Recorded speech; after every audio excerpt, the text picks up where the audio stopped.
اگر کوئی پریشان نہیں آئے تو وہی کے ماننے والے ہیں. کیوں؟ کیونکہ آپ کی فاؤنڈیشن مضبوط ہے. کہ مولا فرماتے ہیں نحن ابناء الدلیل، ہمارے عقائد عقلی بنیاد پر مضبوط کیے گئے ہیں، نقلی بنیاد پر نہیں ہے.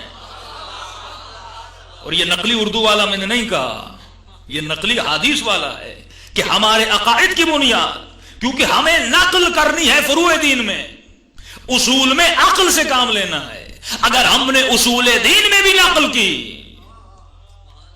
تو نہ اپنے لیے مفید ہے نہ کسی اور کے لیے مفید ہے.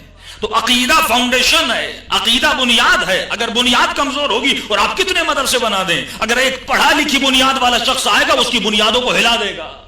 جس طرح اس شخص نے ہلا دیا ہے، ان کے عقیدوں کو ہلا دیا ہے، ان کی بنیادوں کو ہلا دیا ہے. اور آپ جا کر دیکھیے ہزاروں کی تعداد میں ان کے مدرسوں کے طالب علم جاتے ہیں اور ان کی فیور میں چلے جاتے ہیں، کیونکہ جب سوال لے کر جاتے ہیں تو مولوی صاحب کے پاس جواب نہیں ہے.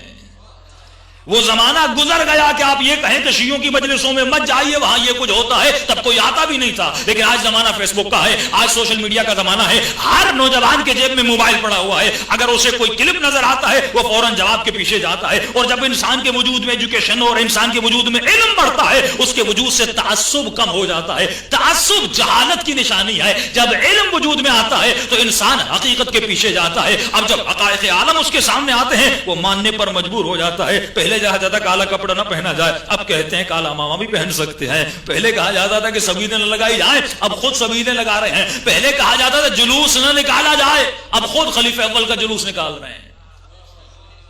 ہم نے تو کبھی منع نہیں کیا، ہم کہتے ہیں بسم اللہ آپ آئیے، ہم سبیدیں بھی لگائیں گے، آپ کا استقبال بھی کریں گے. آپ جلوس نکالیے تاکہ پتا چلے جو آپ کہتے تھے وہ غلط تھا،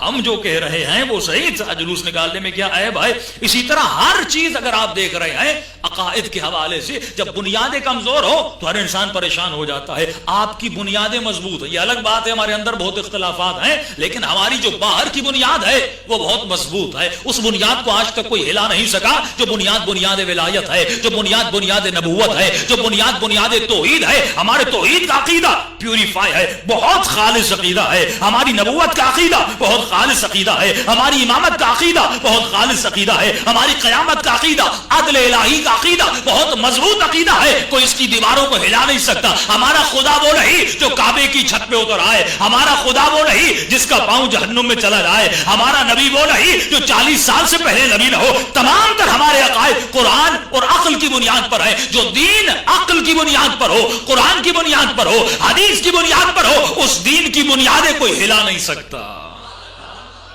شکر کرنا چاہیے. اب یہ محنتیں تو بزرگوں کی تھیں جنہوں نے عقائد کی کتاب لکھی، توحید صدوق ہے. مختلف علماء نے محنتیں کر کے آپ کے عقائد کی بنیادوں کو مضبوط کیا. لیکن سوال یہ ہے جو اس عقیدے کے ماننے والے ہیں، کیا ان کے عقیدے بھی مضبوط ہیں کہ نہیں؟ یہ تو آپ کے اوپر کرم الہی تھا کہ آپ کے عقائد اور آپ کی بنیادیں اہل بیت کے نور کی وجہ سے مضبوط ہیں.